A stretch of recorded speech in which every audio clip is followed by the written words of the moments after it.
pues.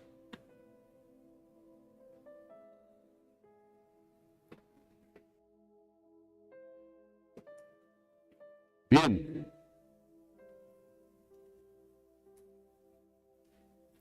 Hay un versículo muy especial. Forma parte del pasaje que vamos a estudiar hoy con la ayuda de Dios, que es el de Romanos 31.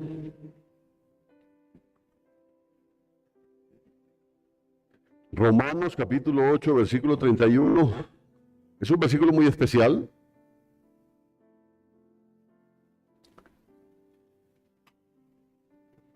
Dice, si quiere ponerse de pie, bien, y si no, póngase de pie.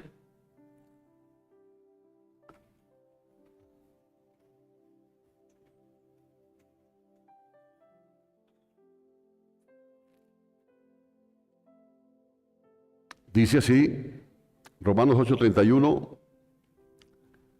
¿qué pues diremos frente a estas cosas? Si Dios es por nosotros, ¿quién contra nosotros?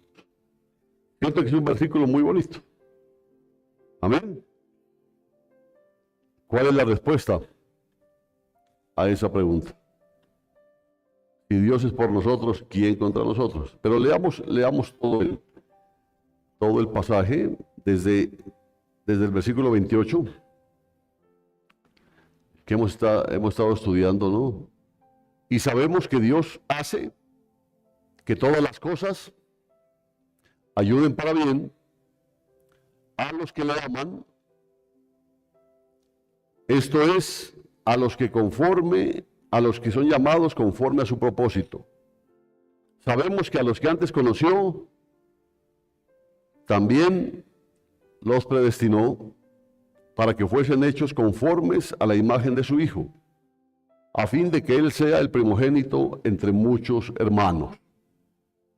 Y a los que predestinó, a estos también llamó, y a los que llamó, a estos también justificó, y a los que justificó, a estos también glorificó. Y ahí viene el versículo, ¿no? Mire que de pronto es un poco complicado unirlo, pero lleva todo el hilo del mensaje. ¿Qué pues diremos frente a estas cosas?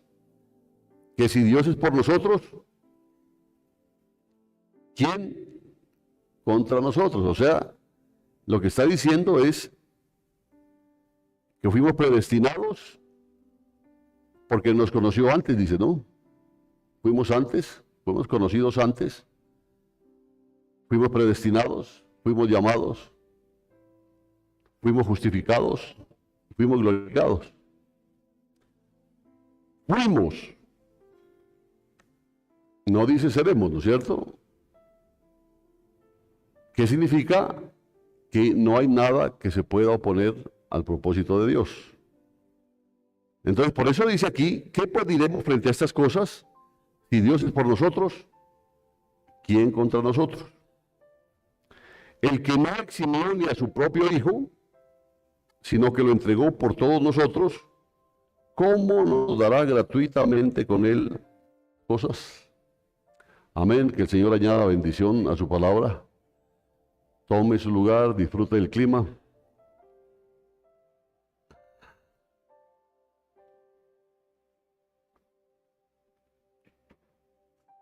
Si Dios es por nosotros, ¿quién contra nosotros? ¿Cuál es la respuesta a esa pregunta?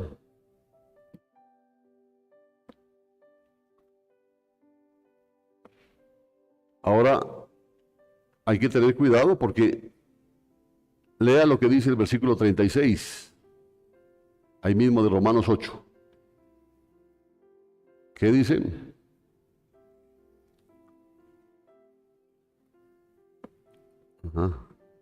Al final del versículo 36, que dice, por tu causa somos muertos todo el tiempo, fuimos estimados como ovejas para el matadero. ¿Pero qué decía el versículo 31? Si Dios es por nosotros, ¿quién contra nosotros? Pero ¿qué dice el versículo 36? ¿Qué es lo que somos? Muertos. ¿Pero qué dice el versículo 31? Que si Dios es por nosotros, ¿quién? Pero dice que somos muertos. ¿Ah? Por tu causa somos muertos todo el tiempo, fuimos estimados como ovejas para el matadero. Y supongo que los que nos matan, según figura ahí, están en contra nuestra, ¿cierto? Por eso es que nos matan. Están en contra nuestra y dice, estimados como ovejas para el matadero, entonces que los que nos, ¿cómo se dirá? ¿Degollan o degüellan? ¿Los degollan? Bueno. ¿Será que están en contra nuestra también o nos quieren? Están en contra nuestra. Y entonces, pero si acabamos de leer que si Dios es por nosotros, ¿quién contra nosotros? Como quien dice, somos imbatibles, invencibles, intocables y a veces insoportables. ¿No? Pero luego dice que somos estimados como ovejas para el matadero, muertos todo el tiempo. Por causa de Él somos muertos todo el tiempo. Miren, estudiando la vida de estos hombres tremendos de Dios, hay un misionero, hubo pues un misionero, murió, que fue tomado como rehén por un grupo, ahora pulula mucho, un grupo terrorista o no sé cómo llamarlo, pues para que no se ofendan, allá en Filipinas. Fue rehén durante 1 año y medio y murió en un cruce de disparos, ¿no? Las últimas palabras, porque él fue a visitar la iglesia en Estados Unidos, a la iglesia que lo había enviado como misionero, fue a visitarla unos días antes de su regreso a Filipinas, después de que lo capturaron y a la final murió. Y las últimas palabras de él fueron tan especiales que las pusieron en el programa del funeral. De lo que él dijo. Él dice, no fui llamado a ser misionero. Oiga bien, no fui llamado a ser misionero. No me llamaron a Filipinas. Solo fui llamado a seguir a Cristo. Y eso es lo que estoy haciendo. ¿Cierto? O sea que a él no lo mataron por ser misionero. ¿Lo mataron por qué? Por seguir a Cristo. ¿Cierto? ¿Usted le cae mal a mucha gente? ¿Por qué? Espero que por seguir a Cristo, ¿no? Yo espero, pues, porque hay algunos a los que a usted les puede caer mal, pero porque usted es mala gente. Pero aquí estamos hablando de personas, dijo este hombre de Dios, y eso es lo que estoy haciendo. Dice, yo no fui llamado a las Filipinas, yo fui llamado a seguir a Cristo. Y seguir a Cristo muchas veces va a implicar que no vas a estar aquí, que vas a estar en otro lado, que las situaciones no se pongan tan buenas como ahora, pero fuiste llamado para seguir a Cristo. ¿Correcto? No, es que para limpiar baños, fuiste llamado a seguir a Cristo. Es que a mí no me llamaron para hacer, no hago aseo en mi casa y voy a hacerlo aquí. Problema tuyo. Y aquí no te estamos llamando a hacer aseo, sino te llamamos a qué? A seguir a Cristo. ¿Entienden, no es cierto eso? Entonces, sí, él sabía, y tú sabías que lo que dijo Jesús, él lo dijo ahí en Mateo 16, si alguno quiere venir en pos de mí, ¿qué tiene que hacer? Tome su cruz y sígame, porque el que quiera salvar su vida la perderá, y el que pierda su vida por causa de mí, la hallará. Entonces, este hombre, Martín Borjam, perdió la vida siguiendo a Cristo. Él no perdió la vida por ser misionero, por estar en Filipinas, por estar en el lugar equivocado. No, él perdió su vida por seguir a Cristo. Sí queda claro eso, ¿no es cierto? Sí queda claro. A veces usted va a tener que soportar discriminaciones, burlas, por su cara, no, por seguir a Cristo. Aunque a veces utilizan nuestra cara pues para burlarse, pues lo de menos. Pero no se burlan del otro que es más feo, pero se burlan de usted, ¿por qué? Porque usted sigue a Cristo. Entonces, me parece muy interesante lo que él dijo. No fui llamado a ser misionero, no me llamaron, solo fui llamado a seguir a Cristo y eso es lo que estoy haciendo. Imagínense, pocos días después fue a Filipinas, lo capturó este grupo terrorista, lo tenían cautivo y en uno de esos cruces de disparos, etcétera, murió. Entonces, ¿qué es lo que pasa aquí? Este Martin Bornham perdió la vida siguiendo a Cristo, pero la encontró. Qué raro, ¿no es cierto? Perdió la vida, pero la encontró. Y fíjense que aquí no hay sorpresas. Pablo dijo que sucedería eso. Pedro dijo que sucedería y Jesús dijo que sucedería. Dice Lucas 21, dice, antes de estas cosas os echarán mano y os perseguirán, os entregarán a la sinagoga y os meterán en las cárceles y seréis llevados delante de los reyes y gobernantes por causa de mi nombre. Se oye, ¿no? Por causa de mi nombre. Esto os servirá para dar testimonio.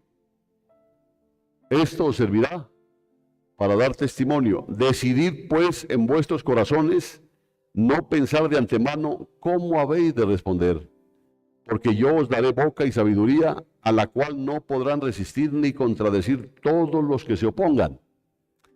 Y seréis entregados aún por vuestros padres, hermanos, parientes y amigos, y harán morir algunos de vosotros. ¿No? Y eso que dice que si Dios es por nosotros, ¿quién contra nosotros? Pero aquí dice, ¿no? Y harán morir algunos de vosotros. Seréis aborrecidos por todos a causa de mi nombre, pero ni un solo cabello de vuestra cabeza perecerá. Qué raro. Pero si dice que algunos morirán, pero sin embargo dice que ni un solo cabello de nuestra cabeza perecerá. Uno dice, qué raro esto, ¿no? Qué raro. Entonces, mi querido hermano, hermana, van a ser odiados, van a ser asesinados, pero no va a perecer ni un cabello de su cabeza. Qué raro, ¿no? Entonces, si Dios estaba a favor de Martin Bornham, de este misionero, ¿alguien estaba en contra de él? ¿Qué cree usted? Por supuesto que sí. Primero, los que lo capturaron, los que lo tenían prisionero, y finalmente, ¿cómo murió? Los que lo mataron. Entonces, ¿alguien estaba en contra de él? Por supuesto, pero no con éxito final. O sea, el que estaba en contra de él hasta lo había matado finalmente. ¿Por qué?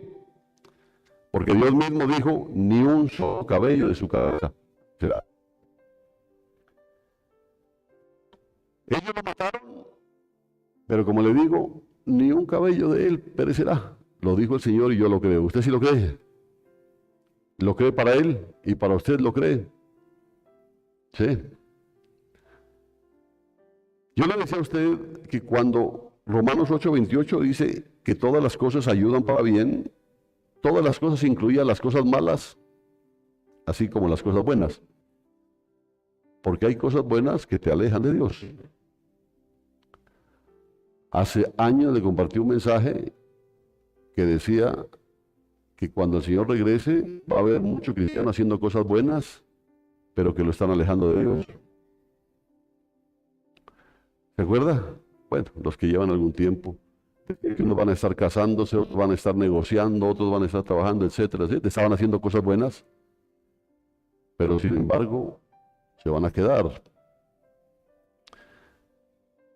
Entonces, cuando Romanos 8:28 dice, y sabemos que Dios hace que todas las cosas ayuden para bien a los que le aman, esto es, a los que son llamados conforme a su propósito, tenemos una muestra de dos clases de cosas que se incluyen en todas las cosas que hablan. Por porque no todas las cosas van a ser buenas. Escuche bien, no todas las cosas van a ser buenas, todas las cosas, incluidas todas las cosas malas. Era necesario hablar sobre esto, porque generalmente se piensa que como somos cristianos, ni el COVID, ni la gripa, ni la uña encarnada, nada de eso puede tocarnos, pero a veces como que nos toca más frontalmente que a los que no son cristianos. Por eso había necesidad de que el pueblo de Dios entienda que Dios hace que todas las cosas ayuden para bien a los que le aman. Dios lo hace.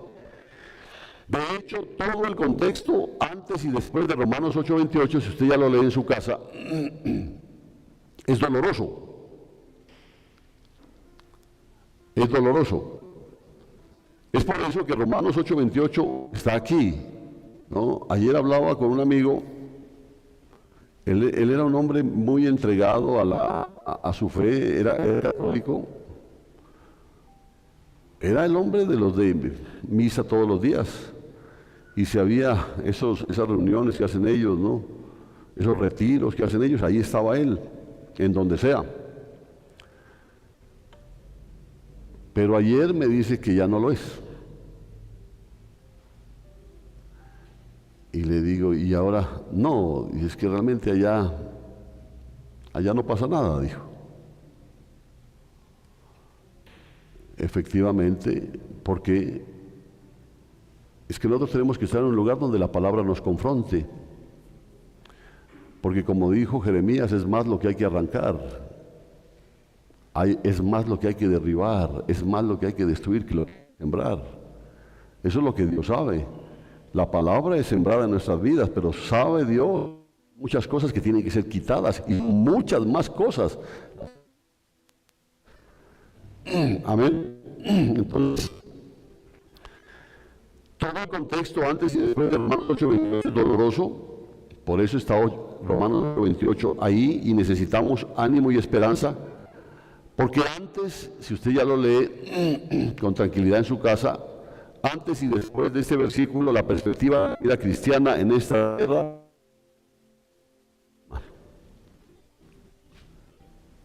es como desoladora. Fuera interesantísimo que dijeran, no, pues usted hágase cristiano y se subió en el bus que era y todo va a ir bien, mejor dicho, excelente. Y en parte es verdad, porque nos subimos en el bus que era, sino que el camino es angosto. ¿Cierto? El camino es angosto y a pocos les gusta. Romanos 8:17, por ejemplo, me disculpa, es que el clima no ayuda, pero ahí estamos, ¿sí o no? Romanos 8:17 dice, si lo tiene ahí, ¿qué dice? Dice que seremos glorificados con Cristo, pero ¿cuándo? Si sufrimos con Él, dice. ¿No es cierto? Si sufrimos con Él. A ver, por ejemplo, en esa versión dice, si padecemos con Él, dice, ¿no?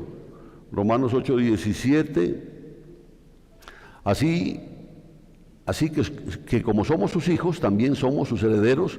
De hecho, somos herederos junto con Cristo de la gloria de Dios, pero si vamos a participar de su gloria, también debemos participar de su sufrimiento. Claro, porque no solamente son los gozosos, sino también los dolorosos. ¿Cierto? Tiene que ser así. El versículo 18 dice que los padecimientos del tiempo presente no son comparables con la gloria venidera que en nosotros ha de manifestarse. ¿Pero de qué nos habla ahí? Igual nos habla de padecimientos. El versículo 20 dice que la creación, cuando habla de la creación nos incluye a nosotros, dice que la creación está sujeta a la vanidad. El versículo 21 dice que la creación está bajo la esclavitud ¿de qué? De la corrupción. Es fácil verlo. Es fácil verlo. El versículo 23 dice que aún los cristianos llenos del Espíritu, qué tremendo es esto, aún los cristianos llenos del Espíritu gimen toda la creación caída, esperando, dice, la adopción, la redención de nuestros cuerpos débiles, de nuestros cuerpos enfermos, de nuestros cuerpos mortales, porque nos enfermamos también nosotros siendo hijos de Dios, hermano. Qué mala cosa, ¿no? Qué mala cosa. Y a veces vemos a los que a los que más tragos toman, no se les pega nada, y ellos dicen que es por lo que se conservan en alcohol, ¿no?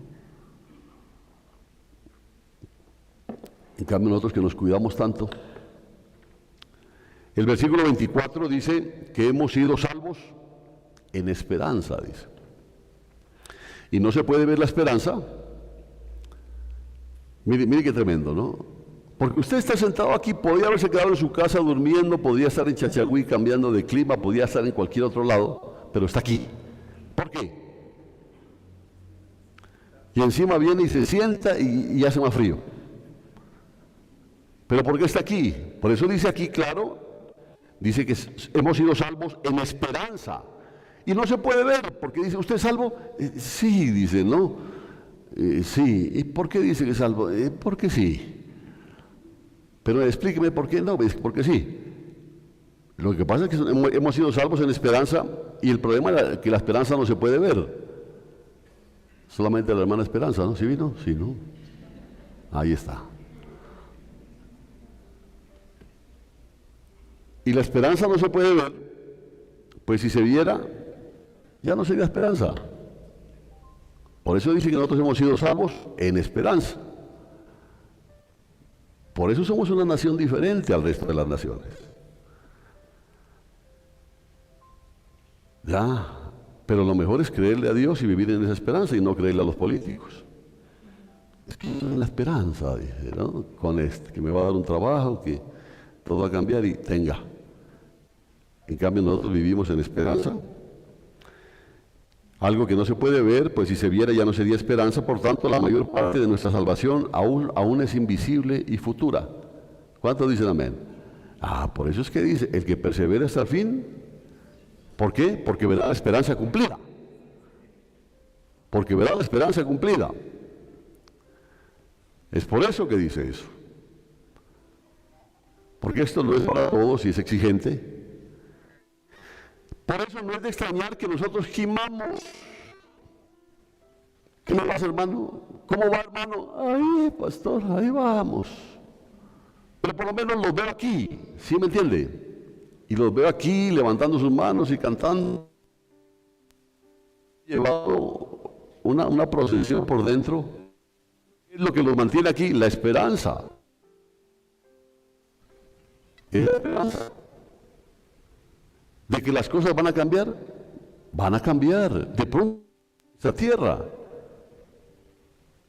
Pero nosotros no estamos esperando una ciudad pecueca de estas que en cualquier momento se acaba todo. Entonces,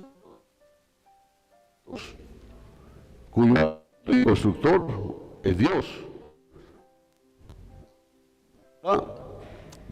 El versículo 35 dice que existe tribulación, existe angustia, existe persecución, existe hambre, existe desnudez, existe frío, calor a veces, existe peligro, existe espada.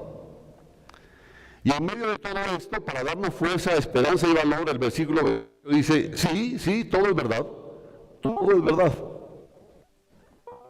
Hambre, frío, angustia, etcétera, etcétera. Toda esta vanidad, toda esta esclavitud de corrupción, esos miedos, esas angustias, esas persecuciones, de desnudez,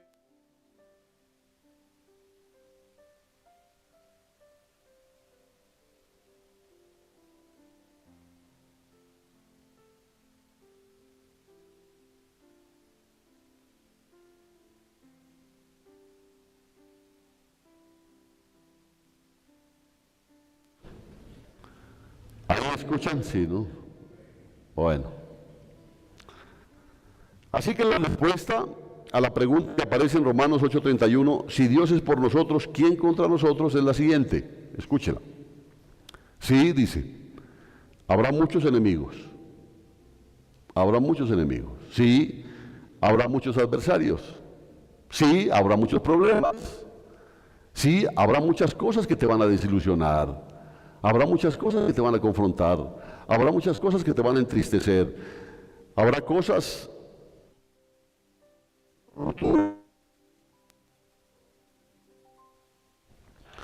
Toda clase de vanidad. Pero no. En todas estas cosas son más vencedores por medio de aquel que nos amó, que es. Así que nada podrá tener éxito final contra nosotros. Así ahorita hay alguien que venga y nos haga mala cara y nos haga desplantes y haga lo que quiera. No. Son promesa poderosa de Dios para los que le aman, es que aún eso va a ayudar para tu bien. Gloria a Dios. Entonces, nada podrá tener éxito final contra nosotros si escuchas el llamado de Dios en el Evangelio de Jesucristo. Por eso, qué importante es estar escuchando el mensaje del Evangelio. Los cultos los permite Dios para nosotros, porque es la forma que Él utiliza para hablar a sus hijos, a su pueblo. Si vienes a Dios amándolo a través de Jesucristo, nada va a tener éxito final. Y si confías en Dios para el perdón de tus pecados por causa de la muerte de Cristo, nada va a afectarte, nada. Y si recibes de Él el don gratuito de la justicia, solo por fe, te vas a dar cuenta que la pelea no es tuya, que la venganza es de Dios. Que Él no quiere que te líes a golpes con absolutamente nadie, no hay necesidad de que le hagas mala cara a nadie, porque tú solito o solita te estás consumiendo. Ya, porque el odio, la envidia, el resentimiento es un veneno que mata al que lo lleva más que al que es mordido por esa serpiente. ¿Sí? Porque tú puedes odiar a alguien y esa persona la vas a ver cada vez más gorda y tú te vas a ir secando. Entonces, todas las cosas, desde las más dulces hasta las más severas, amargas y dolorosas, Dios hará que cooperen para tu bien. Amén. ¿Cuántos dicen amén? Bien. Dios estará a tu favor con toda sabiduría y poder omnipotentes. Y si Dios está a tu favor, nadie podrá oponerse a ti con éxito. De pronto puede que tengan éxito. Es que vino y prepotente y me hizo mala cara. Y una frase importantísima que dijo la esposa del presidente Roosevelt en Estados Unidos: nadie puede hacernos sentir mal sin nuestro consentimiento. Amén. Nadie. Te pueden llegar y recuerda que nos reíamos hace un tiempo, que vengan y me digan feo. ¿Por qué va a ser una ofensa si soy feo? Pero si me dijeran hermoso, entonces se está burlando de mí. Aún así, porque nadie puede hacernos sentir. Yo aprendí algo muy interesante, es que nosotros no tenemos la opción de controlar lo externo, que es la vida. Una mala cara, porque yo no puedo acercarme a la persona que me hace mala cara y coger y tratar de ponerle la buena cara, no puedo. Como no puedo controlar eso, pero es mi respuesta, ¿cierto? Porque mi respuesta podría ser también hacerle mala cara. ¿Quién pierde? Yo. Pero en cambio puedo devolver una sonrisa y cumplo la palabra. No respondas mal por mal. Más bien con el bien derrota el mal. ¿Sí entienden, no es cierto? Por eso es que dice el Señor que nosotros somos pueblo, somos real sacerdocio. Está fallando ese micrófono, hermano, yo no sé. Tengo unas ganas de mandarlo lejos. Terrible. No se escucha, ¿no? No se escucha. Me va a tocar es todos hacer un curso de interpretación.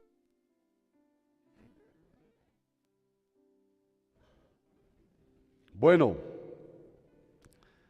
entonces una y otra vez, tanto en la Biblia como en la historia, el pueblo de Dios ha dado testimonio de la verdad de Romanos 8:28. Para los que le aman, todo coopera para bien. Veamos algunos ejemplos y vamos a orar mientras lo hacemos para que Dios afirme nuestros pies sobre un terreno sólido cuando las olas de la aflicción, porque van a llegar sobre nosotros, para algunos ya han llegado, para otros están en el pasado, pero llegaron en algún momento. Y cuando sigamos a Jesús fuera de la puerta de la seguridad y de la comodidad, porque no siempre vamos a estar así. Va a haber momentos bastante difíciles. Algunos, como les digo, lo están enfrentando. Pero entonces recuerde Romanos 8:28, que Dios hace que todas las cosas cooperen para bien. Y hace hincapié sobre todo en las cosas malas, que a nosotros nos parecen malas. Entonces Dios dice, no te preocupes porque esas cosas malas aparentemente para ti, yo las estoy usando para bien. Yo las he permitido para tu bien. Es más, yo las he organizado para tu bien. Por ejemplo, veamos ejemplo, le decía, ¿no? José, el hijo de Jacob. Uno de los ejemplos más familiares es José, ahí en el Antiguo Testamento. Acuérdese, sus hermanos lo odian. ¿Por qué lo odiaban sus hermanos? Porque era como el preferido del papá. Y encima de eso tuvo sueños en los que se pensaba que algún día él iba a reinar sobre ellos. Entonces José les caía gordo a sus hermanos. Lo arrojan a un pozo y luego lo venden como esclavo en Egipto. Luego le mienten a su padre diciendo que lo había matado un animal, llevándole la túnica hermosa que el padre le había regalado, la manchan, la untan de sangre y se lo comió el tigre. Parece prosperar en la casa de Potifar, oiga bien, ¿no? Parece prosperar en la casa de Potifar hasta que la esposa de Potifar miente acerca de él, lo acusa, intento de violación, entonces es echado en prisión. Ahí, después de un tiempo, las cosas como que mejoran, porque el carcelero confía en él, pero sus esperanzas de ser liberado se desvanecen cuando el copero de Faraón se olvida de José. A pesar de que José le interpretó el sueño, ¿sí se acuerda usted, no es cierto? Se olvida de él durante 2 años. 2 años de olvido. Finalmente, después de unos 17 años, creo que hace poco vimos esto, en los que nada parecía cooperar para bien, ¿no? Porque mire eso, ¿no? Nada parecía cooperar para bien. Él decía, no, pues donde saco la cabeza me la meten de un golpe. Pero como le digo que nosotros somos salvos en esperanza. Nunca menciona la Biblia que él, ¿cómo es que dice? Cuestionó o se mostró qué es lo que le pasa, me la montó Dios a mí, etcétera. No, ahí estaba. Finalmente, después de unos 17 años en los que no parecía cooperar para el bien, ni para José ni para su pobre y anciano padre, porque acuérdese lo que estaba pasando, José interpreta al faraón y el faraón lo recompensa nombrándolo como una especie cargado de toda la de alimentos en la tierra, encima una hambruna de 7 años. La hambruna amenazó a su familia en Canaán y por eso los hermanos odiaban tratar de él. Esos que vienen a Egipto. ¿Ya?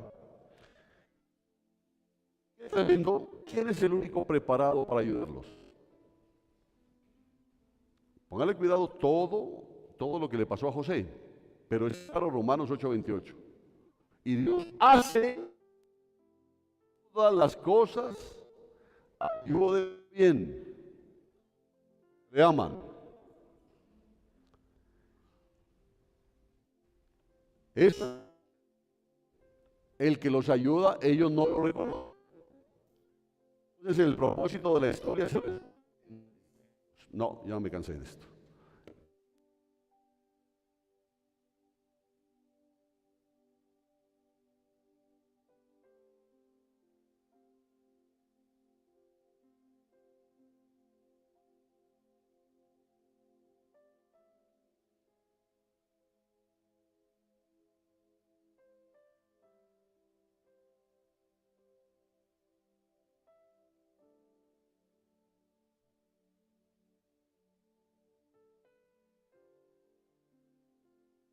Tres textos claves. Uno de estos es Génesis 45:7. Si usted quiere lo lee y si no de pronto lo ubican allá. Génesis 45:7 dice: pero Dios me ha enviado, y subraye en su Biblia, Dios me ha enviado delante de vosotros para preservaros posteridad en la tierra y para daros vida mediante una gran liberación. Nota la palabra, ¿no? Enviado, enviado. O sea que desde que, qué tremendo, ¿no? Desde que empezó a caerles gordo José a sus hermanos, había un propósito de Dios, por no decir que ese era un propósito desde antes. Desde que lo mandaron al hueco, todo estaba dentro del propósito de Dios. Desde cuando lo sacaron del hueco y lo vendieron como esclavo, cuando lo compró Potifar, cuando lo hizo el administrador de su casa, cuando la resbalosa de la esposa, todo eso estaba. Todo. Cuando lo acusó de querer violarla y lo cogen y lo mandan a la cárcel, todo estaba ahí. Por eso dice: pero Dios me ha enviado delante de vosotros para preservaros posteridad en la tierra y para daros vida mediante una gran liberación. Entonces, nota la palabra enviado, la vuelves a encontrar en el Salmo 105. Mire el Salmo 105, versículos 16 y 17. Salmo 105, 16 y 17 dice: cuando trajo hambre sobre la tierra, porque se está refiriendo a ese mismo episodio, ¿no? Cuando trajo hambre sobre la tierra y cortó todo el sustento de pan, ya que ya había enviado delante de ellos a un hombre, a José, que fue vendido como esclavo. ¿Quién lo había enviado? Dios. Hace poco hablamos de eso, ¿no es cierto? Que los hermanos planearon eso para mal de José, pero Dios ya lo había planeado para bien. Dios ya lo había planeado para bien. Y esa palabra enviado es clave para interpretar el texto principal de la historia, Génesis 50:20, donde José dice a sus hermanos: mire, vosotros pensasteis hacerme mal, pero Dios lo pensó para bien. Qué tremendo, ¿no? Porque hay gente que maquina el hacer daño, pero no se dan cuenta que Dios ya tiene control de todo eso. Y Él dice: sí, yo te voy a permitir que aparentemente, pero no vas a tener éxito. Por eso dice en otro versículo bíblico: ningún arma forjada va a prosperar contra ti. Y un arma forjada significa un arma a la que le invierten tiempo, le invierten dinero, la hacen lo más eficaz y mortífera posible, pero dice Él: nada te va a hacer. Hombre, hemos visto el ejemplo con el pueblo de Israel, el pueblo más odiado de la tierra, pero un pueblo amado por Dios. Y un pueblo con muchas equivocaciones, pero que tiene a Dios como su Dios.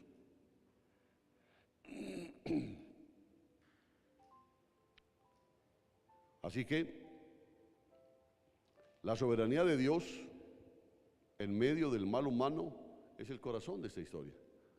Mire, el mundo está en una maldad horrible, hermano, horrible, horrible. Uno no, a veces llega hasta cansarse de ver noticias diciendo, se detectó una corrupción aquí y de allá, pero no pasa nada. ¿No? Cada vez más orondos, todos. Pero Dios es soberano. Dios es soberano. Por eso la soberanía de Dios en medio del mal humano es el corazón de esta historia y refleja de manera poderosa la verdad de Romanos 8:28. ¿Qué dice?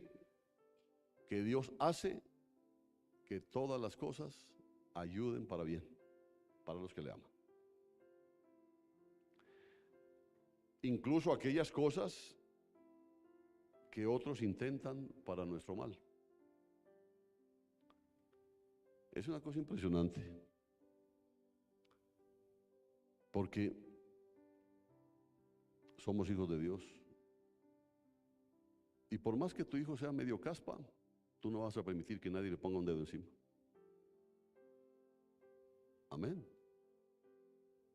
Eso es lo que no entienden. Esta es nuestra versión del Antiguo Testamento de Romanos 8:28. Todas las cosas cooperan para bien del pueblo de Dios, todas las cosas, incluyendo el mal hecho a José, el mal hecho a Jacob, el padre de José. Pero observa con cuidado cómo los tres textos hablan de todas las cosas. Porque estos son acontecimientos que Dios dispuso o quiso que coopere para bien. Por eso vuelvo y repito, la soberanía de Dios significa que nada lo toma a Él por sorpresa. Nada.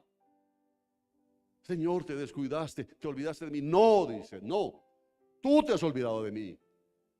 No, bendito, no. Porque si entendieras lo que yo he dicho, si te acordaras de mí, entenderías lo que digo en mi palabra, que yo hago que todas las cosas cooperen para bien, ayuden para bien para los que me aman.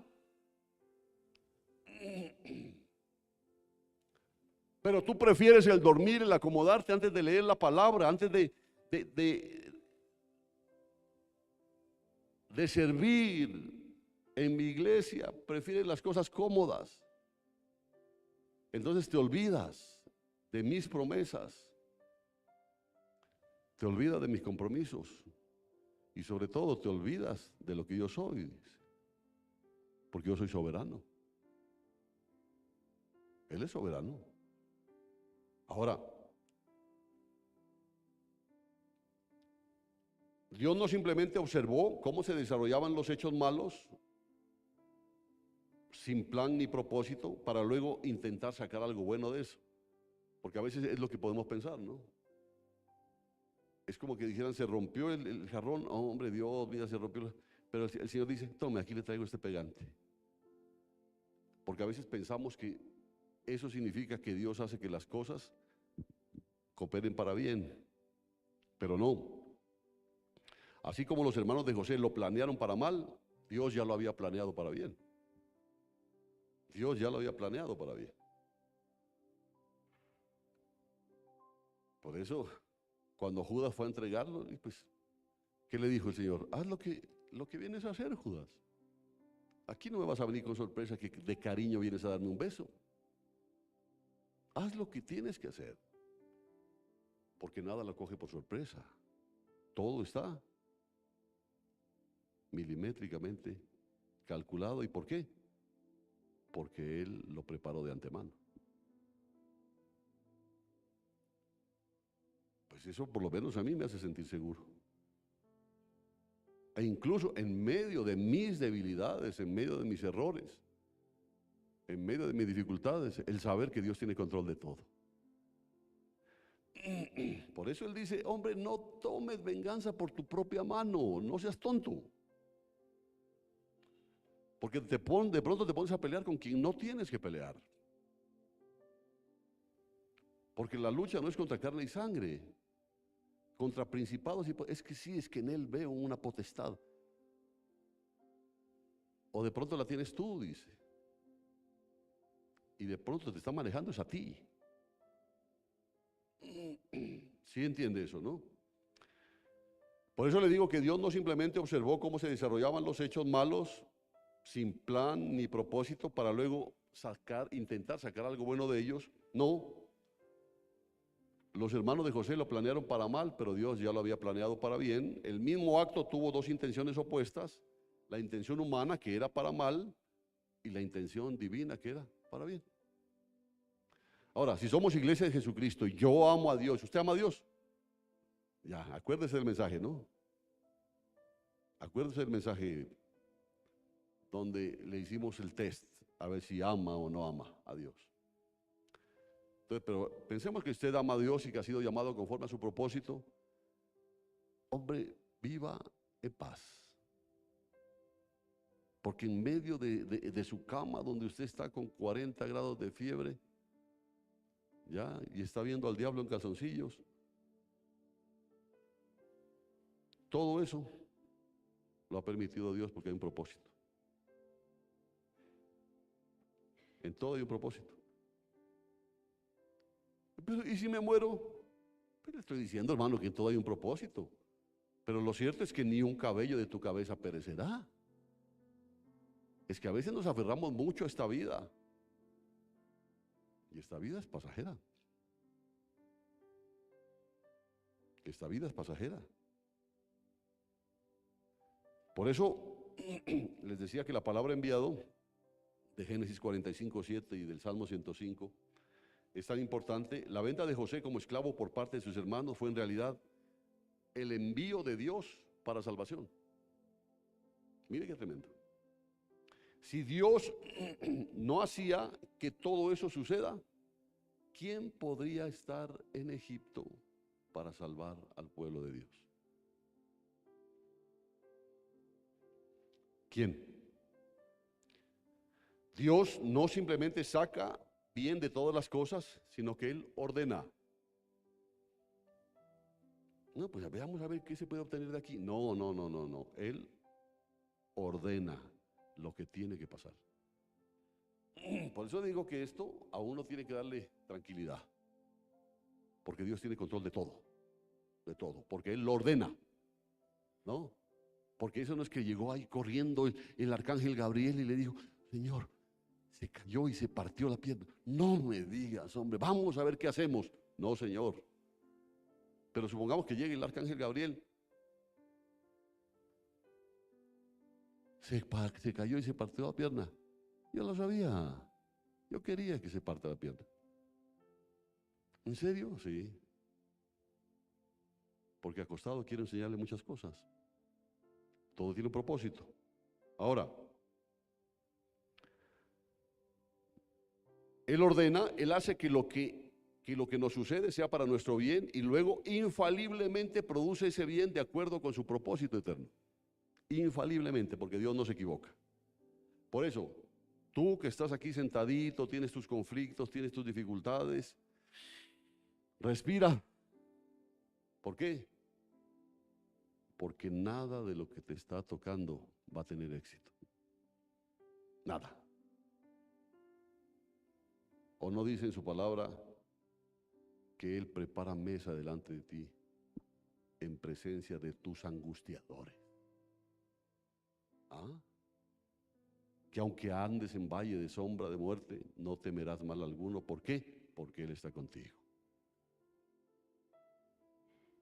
Eso es lo que está diciendo. No te preocupes, yo estoy al control de todo. Pero es que mire lo que me hizo. Yo estoy al control de todo. Pero mire lo que yo estoy al control de todo. Yo permití que pase esto. Pero entonces, cuando tú te das cuenta, la mayoría lo que empieza a ver es el mal en los demás. Entonces lo que yo decía, le decía a alguien, pregúntate qué es lo que Dios quiere contigo a través de eso. ¿Qué es lo que Dios quiere contigo? Mire cómo José, a pesar de todo eso, se mantuvo. Porque la vieja esta, la esposa de Potifar, esta sí quiso, pero él no. ¿Se acuerda que lo agarró y que él cogió, soltame, y salió corriendo? Y ella se quedó con la túnica en las manos y ella dijo, me quiso violar, pero se mantuvo. Y el testimonio que él mostró en todo eso fue un testimonio excelso, que se ganó en primer lugar la admiración, el respeto y la confianza de Potifar y luego del carcelero. Porque detrás de todo eso estaba Dios moviendo su propósito. Hermano, Dios está moviendo su propósito en tu vida. Si tú le amas y has sido llamado conforme a su propósito. No te preocupes, que ahorita las cosas están difíciles y no sé, qué complicado, qué problema, yo no sé qué voy a hacer. Entonces Dios dice, qué bueno que no sepas tú qué vas a hacer, porque yo sí sé lo que voy a hacer. Entonces, tú debes entender que mientras yo sepa qué es lo que voy a hacer, tú debes estar tranquilo. Porque yo te amo y tú me amas. Y yo voy a cuidar de ti. Y mire, Dios envió a José para salvar a sus hermanos, aunque ese envío incluyó el pecado de sus propios hermanos. Sí, aunque ese envío incluyó el pecado de sus propios hermanos. Por eso dijo Jesús, el Hijo del Hombre tiene que ser entregado. Sí, tiene que ser entregado, era el propósito de Dios, el plan de, pero Señor, ¿cómo así? No, el Hijo del Hombre tiene que ser entregado. Esto no es sorpresa, el mismo Jesús sabía, Él les dijo, el Hijo del Hombre va a ser entregado, va a ser entregado. No, pero la gente te ama. Hombre, esa misma gente que ahora dice que me ama, me va a gritar que me crucifiquen. Yo lo sé, decía el Señor. Pero que Dios no lo permita. Cállate esa bocota, Pedro, le dijo. ¿Por qué? Porque es el propósito de Dios. Era el propósito de Dios para salvación. ¿Ya? Pero escuche esto. El Hijo de Dios tiene que ser entregado, pero hay de aquel por quien es entregado.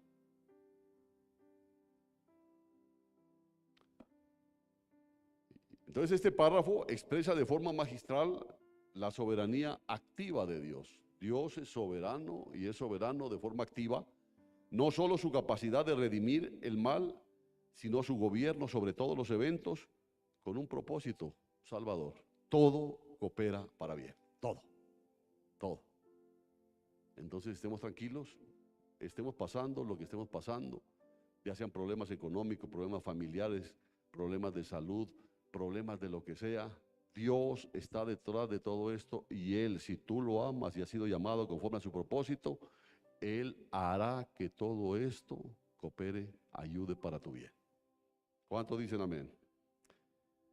Y esta es una imagen de lo que Dios hizo por nosotros al enviar a Jesús a la cruz para salvarnos. Mire que en Hechos capítulo 4 los discípulos dicen, porque verdaderamente tanto Herodes como Poncio Pilato con los gentiles y el pueblo de Israel se reunieron en esta ciudad contra tu santo siervo Jesús, al cual ungiste, dice el versículo 28 de Hechos 4, para llevar a cabo lo que tu mano y tu consejo habían determinado de antemano que había de ser hecho.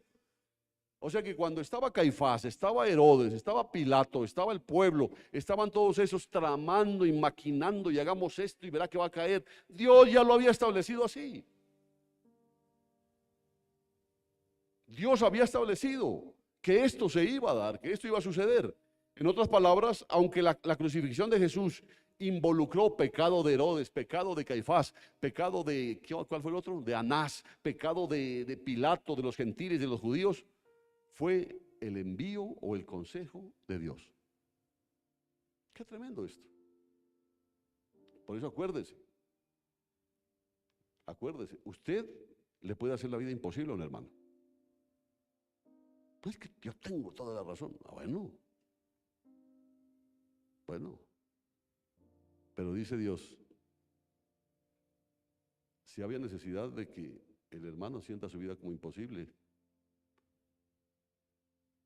para que él entienda y se levante. Pero hay de aquel que le hace la vida imposible. ¿Sí se da cuenta? O sea, que esa no la sacamos barata por ninguna parte, hermano. Esa no la sacamos barata por ningún lado.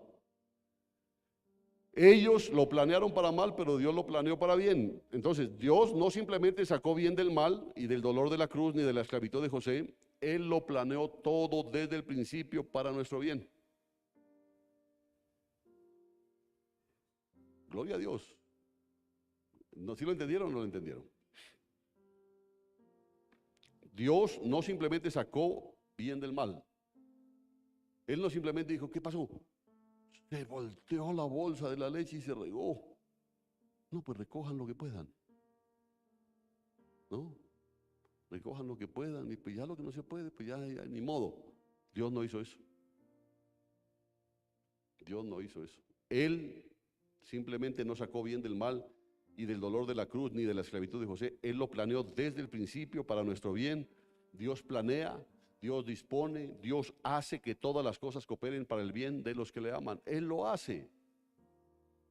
Él lo hace. Usted debe entenderlo, debe tenerlo muy claro.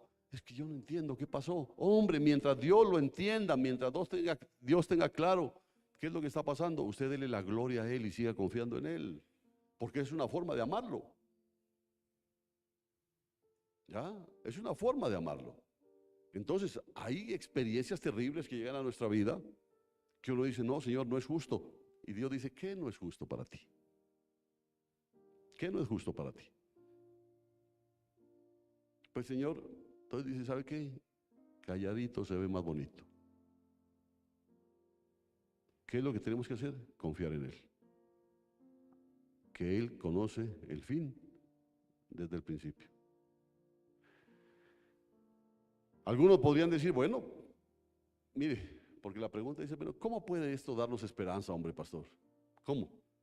¿Qué diferencia hay entre creer que Dios tiene un propósito para todos los males que llegan a nuestra vida y creer que Él simplemente reacciona ante ellos y los usa después de que ocurran?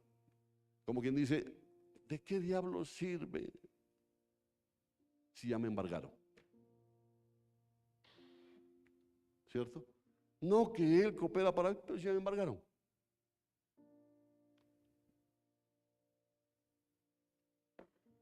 Porque es una pregunta que puede, ¿cómo puede esto darme esperanza? Ya fui al médico y me dijo que era cáncer. O sea que tengo que salir con esperanza. ¿Por qué Él no evitó que me dé cáncer? Si todas las cosas cooperan para bien. Porque eso es lo que más de uno puede preguntar.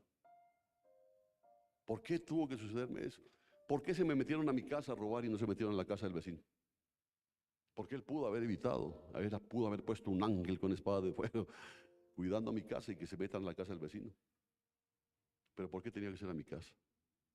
¿Por qué a mí tenían que darme en la cabeza? Y no al otro, que ese no tiene ni Dios ni ley. ¿De qué me sirve que ya con el ojo afuera, ya qué? Que lo que hace el Señor, en vez de haberme sanado el ojo antes, me traes un parche. La respuesta es tremendamente consoladora. Porque, oiga bien esto, porque si afirmamos que Dios no pudo usar los acontecimientos previos al mal para impedir que sucediera, ¿qué esperanza tendríamos de que pueda usar ese mismo mal para cumplir su propósito de hacernos bien? Tremendo, porque si su propósito fue frustrado antes de que el mal nos alcanzara, ¿por qué habríamos de creer que no será frustrado también su propósito de transformar ese mal por bien? Es una cosa, yo pensaba en esto y digo, Dios, en realidad nosotros deberíamos ser la gente más feliz de la tierra, porque somos total y absolutamente cuidados por Él. No solamente de las cosas presentes, sino de las cosas futuras, porque Él tiene soberanía sobre el pasado, sobre el presente y sobre el futuro. Solo un Dios soberano, solo un Dios que gobierna antes, durante y después del mal, puede garantizarnos que todas las cosas cooperan para nuestro bien. Solamente Él. Solamente aquel que sabía que había uno, oiga, que fue llamado de nombre Judas Iscariote, que tenía cara de buena gente y que todos lo acogieron y que todos convivieron con él y que todos lo abrazaban, que hasta el mismo Jesús lo abrazaba, pero Dios sabía que ese era el traidor. Dios ya lo sabía. ¿Y sabe qué es lo que me impacta? Que Jesús nunca le hizo mala cara.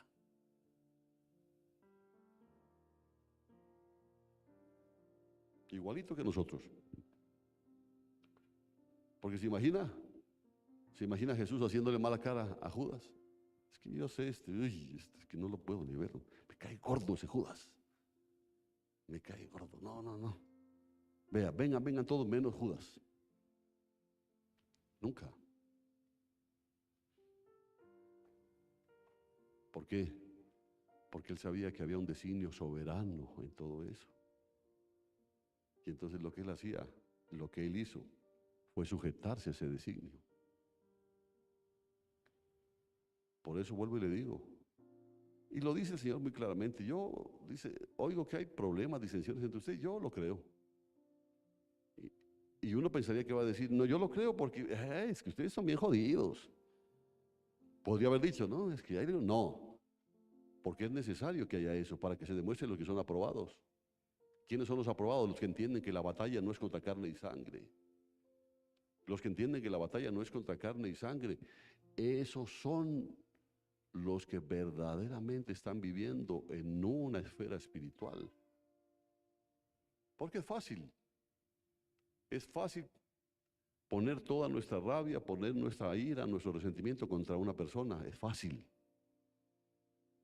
Pero cuando Dios te dice, no es contra carne y sangre, no es contra carne y sangre. Entonces, Dios gobierna antes, durante y después del mal, puede garantizarnos que todas las cosas van a cooperar para nuestro bien. La idea central es esta: si Dios solo reacciona al mal después de que ocurra, su poder sería limitado y nuestra esperanza sería incierta.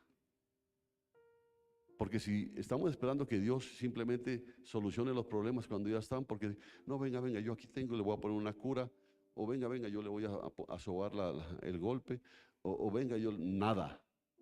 Sería un Dios limitado, porque no pudo prevenir el mal. Pero si Él ya había planeado soberanamente usar ese mal dentro de su propósito redentor, tenemos plena seguridad de que nada podrá frustrar su plan para nosotros. Él sabía lo que iba a pasar. Él sabía, y la palabra, por ejemplo, hablando de Jesús, lo recuerda más de una vez. Él sabía quién lo iba a entregar. Él lo sabía.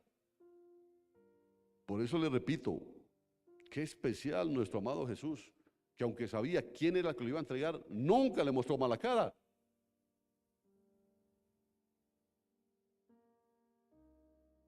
Y cuando hubo necesidad de comisionar para que vayan a hacer milagros, también estuvo Judas metido en eso.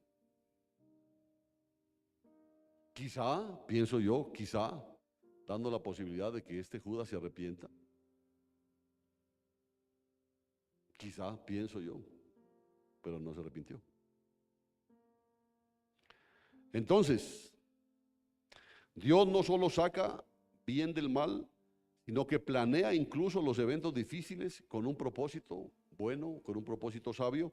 Y no significa que Dios sea autor del mal moral, sino que ningún mal se escapa de su control. Es una cosa tremenda. La gente puede venir y estar en silencio y en conciliábulos ahí tramando algo contra alguien y Dios está ahí. ¿Pero por qué no lo impidió? No quería que lo impidiera. No quería impedirlo. no quería impedirlo. Porque eso fue lo que hizo Luzbel, llamar a todos los ángeles para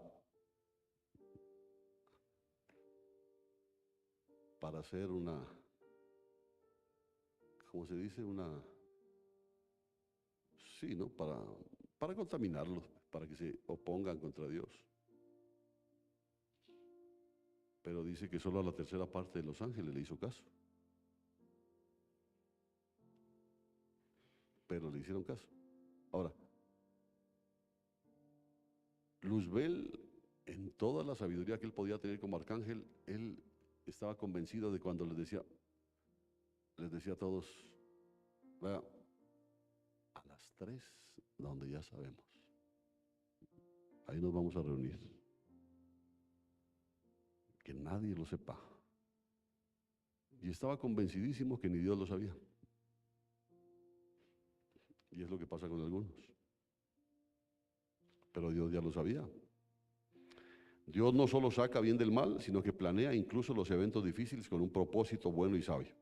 Entonces, yo te lo repito, el argumento es profundamente consolador. Solo un Dios soberano, solo un Dios que gobierna el antes, el ahora y el después puede garantizarnos que todo va a cooperar para nuestro bien. Porque a Dios nada lo coge por sorpresa. Por eso yo una vez le dije, Dios no tiene expectativas. Él no dice, no, yo estoy esperando que este cambie, yo tengo una esperanza en este. No, porque Él ya conoce el fin y la conoce desde el principio, entonces ¿qué expectativas puede tener? Nosotros sí podemos tener expectativas, ¿no? Es que yo tengo la expectativa de que este hijo cambie y yo como le pido a Dios que cambie, pero tenemos expectativas. Dios no tiene expectativas. Porque Él conoce el pasado, conoce el presente y conoce el futuro. Y si Él conoce todo eso, ¿qué lo puede tomar por sorpresa? Y si Él conoce todo eso, porque no solamente conoce, sino que Él es soberano sobre las cosas, entonces Él las gestiona. Esto tiene que ser así, tiene que ser así, tiene que ser así. Que esa pata de esa silla se rompa para que cuando se duerma se caiga. Y eso estaba ¿desde cuándo? Desde antes de la fundación del mundo. Entonces cuando cae el hermano, ese ya no se vuelve a dormir.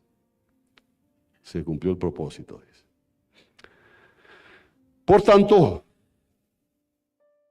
lo que ganamos al afirmar que Dios envió a José, que envió a Cristo y planeó los acontecimientos que condujeron a la salvación de Israel y de la iglesia es lo siguiente. Afirmamos exactamente lo que la Biblia enseña. Porque eso yo afirmo. Que Dios tiene control absolutamente de todas las cosas y que Él tiene el poder de hacer que todas las cosas ayuden para nuestro bien. ¿Ya? Y segundo, colocamos el fundamento sólido de la soberanía de Dios bajo la promesa de que Él hará que todas esas cosas cooperen para bien. ¿Por qué? Porque la Biblia nos enseña que Él tiene conocimiento de todas las cosas y Él hace que todo ayude para bien. Eso debe mantenernos en paz y con confianza. Y más aún cuando llegan los problemas. Yo no sé qué voy a hacer. No, se me quitó el sueño, se me quitó el hambre, se me quitó todo. Yo no sé qué voy a hacer. Y Dios dice, ¿por qué? No te has enterado, Señor. ¿Qué pasó? Dice. No, imagínate esto, imagínate aquello. Contame. No, que contame. Él lo único que quiere es que tú digas, yo confío en ti, Señor, porque tú tienes control de todas las cosas. Él fue soberano en el pasado, será soberano para nosotros en el futuro. Y esta conclusión une todo ese razonamiento anterior. ¿Cuál es? La soberanía divina no solo busca explicar la historia bíblica, sino que sostiene la esperanza del creyente. Porque el mismo Dios que gobernó el pasado gobierna nuestro presente y nuestro destino futuro. Amén. Mire, me llamaba a mí la atención que, no sé, a los que les gusta ver cosas buenas que hay en internet, porque hay cosas buenas. que descubrieron el estanque de Siloé. ¿Se acuerda qué significaba Siloé? Enviado, ¿no? Negaban esa parte de la historia bíblica porque mejor dicho, decía que había un charquito que ese era el estanque de Siloé, pero no coincidía con lo que enseñaba la historia bíblica, que los peregrinos cuando llegaban para el Yom Kippur, dice que llegaban al estanque de Siloé y ahí se purificaban. Pero dice, ¿cómo podía purificar si llegaban miles purificarse en ese charco? Entonces decían que la Biblia estaba equivocada y resulta que haciendo unas excavaciones empiezan a encontrar más escalones y encuentran que el estanque de Siloé no había sido un charco, sino casi una especie de lago pequeño. Ya. Pero como por supuesto está seco, ¿no? Porque eso fue construido me parece por Zacarías, no me acuerdo. Fue construido para llevar agua. Y encuentran monedas romanas y hebreas del primer siglo. Entonces hacen ya la reconstrucción de cómo era. Era algo inmenso el estanque de Siloé. ¿A quién fue que mandó a que se lave al estanque de Siloé? ¿A quién? A Judas. Al ciego de nacimiento, al ciego de nacimiento. Y otra cosa, aquí que no salga de este barrio, acaban de encontrar los restos de carros egipcios en el fondo del Mar Rojo.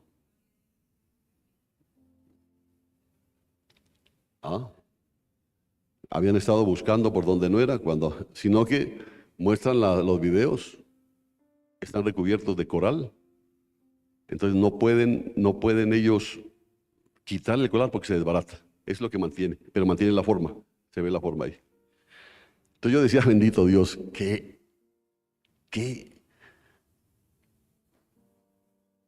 no sé cómo decirlo, qué especial que es Él, ¿no? Entonces yo le decía, Señor, esto podía haber pasado antes para que la gente me dijo, la gente tuvo al mismo Hijo de Dios en medio de ellos y no le creyeron. Lo crucificaron. Yo puedo mostrar toda la evidencia de que mi palabra es verdad y muchos no van a creer. Solo hay un pueblo que por su fe vivirá. Porque nosotros necesitamos ver los carros de Faraón ahí. No. Porque encuentran hasta huesos. No. ¿Necesitamos ver los carros de Faraón? ¿Necesitamos ver eso? No. Nosotros ya creemos. Y punto.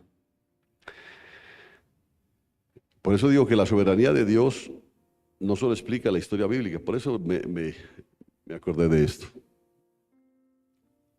La soberanía. Cuando Dios quiere, va a hacer descubrir esto, va a hacer descubrir aquello, va a hacer que se descubra aquello, aquello. Pero a nosotros ya eso no nos va a mover. Porque nosotros tenemos nuestra película clara y tenemos convicción. Vamos con Job.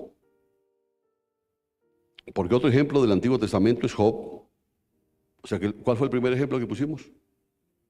José. Ahora viene Job. ¿Cuántas cosas terribles le sucedieron al pobre Job? ¿Se acuerda, no? Ay, pastor, es que me ha tocado sufrir. Job y yo. Pero para nada. Perdió su riqueza, perdió a sus hijos, perdió su salud y digamos que perdió hasta a su esposa. Y en cada caso Job reconoció la mano soberana de Dios, aunque Satanás fue el instrumento del infortunio de su vida. ¿No? Fue Satanás. Ahí vemos claramente que Dios le permitió a Satanás que toque lo suyo, su familia y su salud. Y en el último capítulo, el escritor del libro dice que su familia y sus amigos se reunieron con él, ahí en Job 42, ¿no? Imagínense. Sus amigos y su familia se reúnen con él. Y le dicen, entonces dice, vinieron a él todos sus hermanos, todas sus hermanas y todos los que le habían conocido antes, y comieron con él en su casa, se compadecieron de él y lo consolaron por todo aquel mal que Jehová había traído sobre él. ¿Quién trajo el mal sobre él? Jehová. No fue el diablo, fue Jehová. Cada uno de ellos le dio una pieza de dinero y un pendiente de oro. Ahí está en Job 42:11, ¿no? Mire, la perspectiva tanto de Job como del autor del libro es que no solo Dios sacó bien de la miseria de Job, sino que él mismo había determinado esa aflicción con un propósito. O sea, Dios determinó y autorizó todo lo que le pasó a Job. ¿Pero por qué? Porque sacó bien de la miseria de Job. ¿Por qué? ¿Por qué? Podemos dar una respuesta autorizada. En Santiago 5:11 dice, he aquí tenemos por bienaventurados a los que perseveraron. Habéis oído de la perseverancia de Job, en otros dice de la paciencia de Job, dice, ¿no? En otras versiones. Habéis oído de la perseverancia de Job y habéis visto el propósito final del Señor. O sea que en todo lo que le pasó a Job había un propósito de Dios. ¿Cuál fue? Léalo en Santiago 5:11. A ver, veamos si nos lo ponen ahí. ¿Qué dice allá?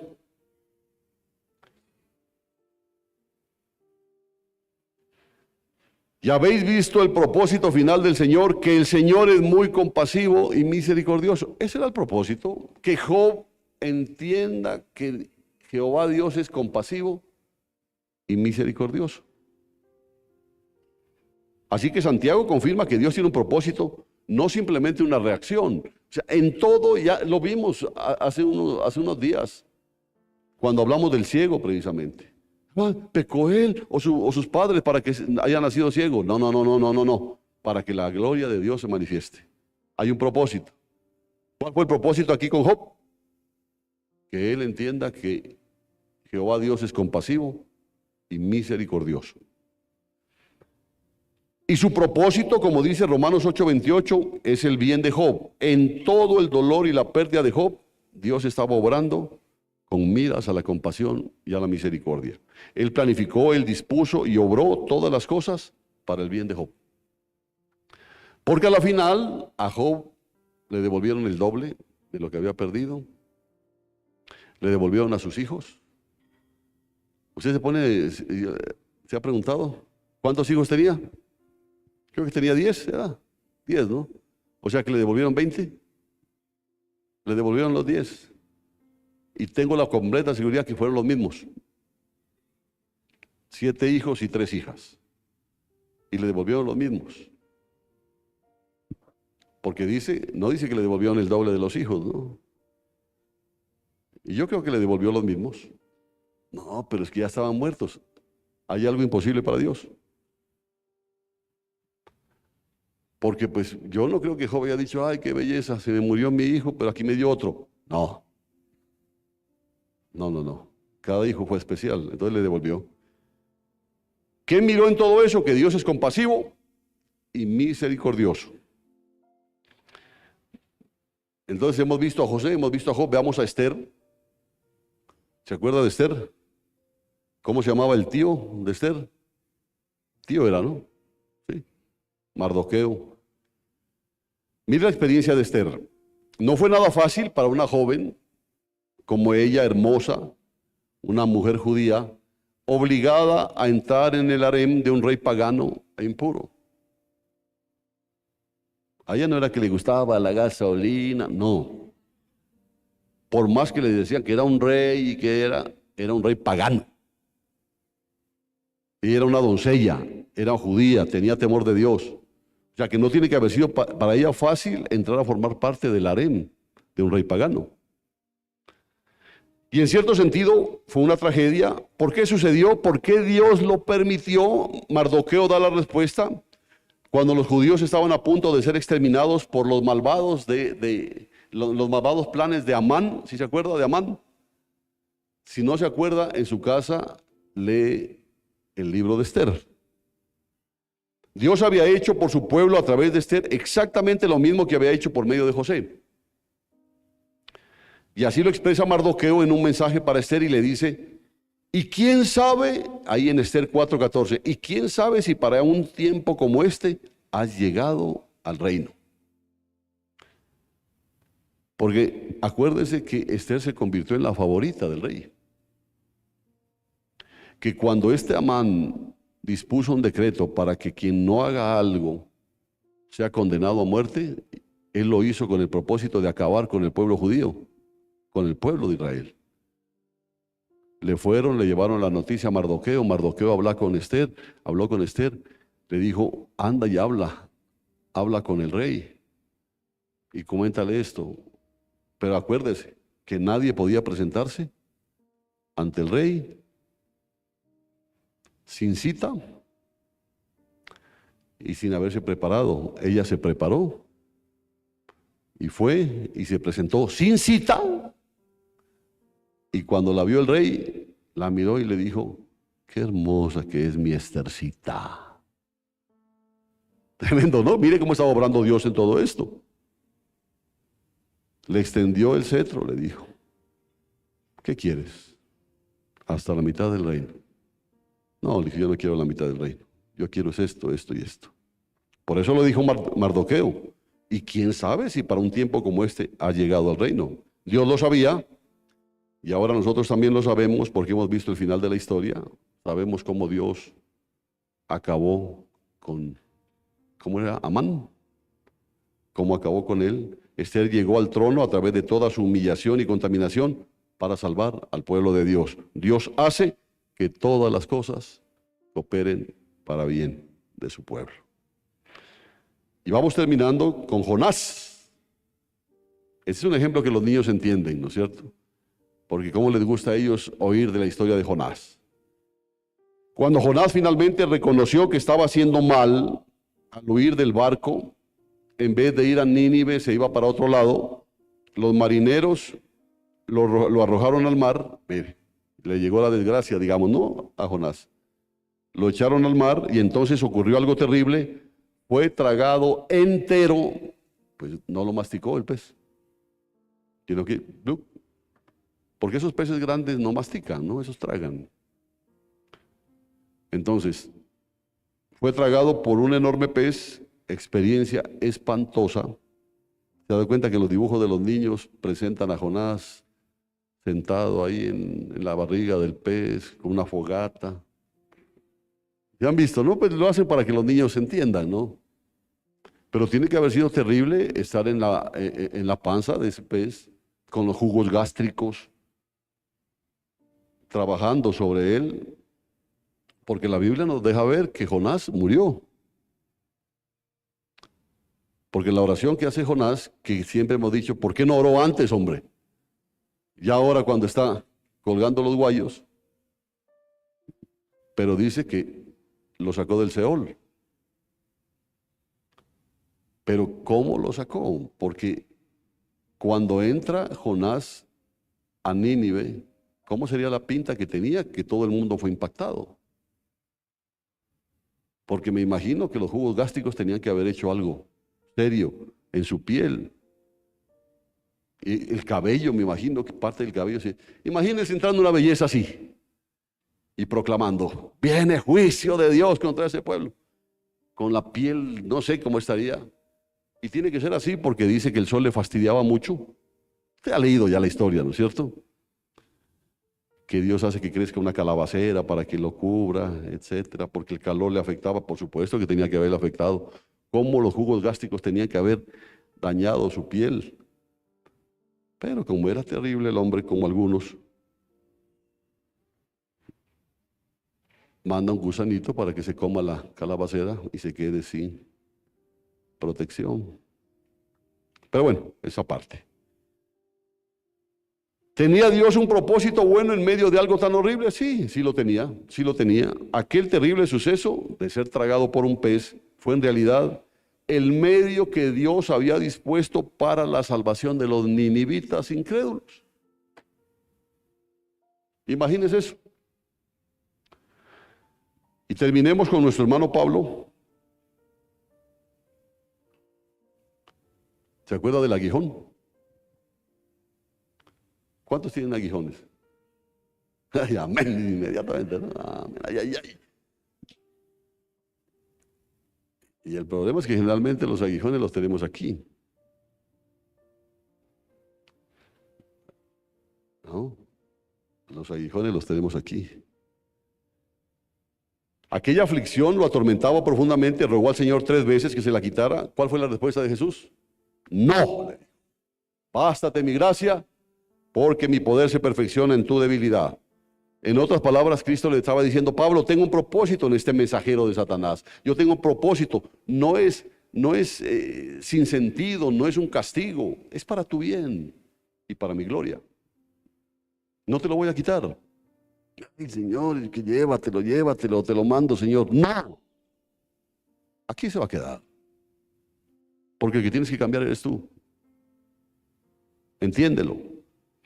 Así que todas las cosas, incluso los aguijones más dolorosos de la vida, cooperan para el bien de los que aman a Dios. Y mire, en cuanto a los encarcelamientos de Pablo, porque Pablo sí pagó cárceles, él mismo explica el propósito, porque uno podría decir: no, pues Dios debía haber permitido.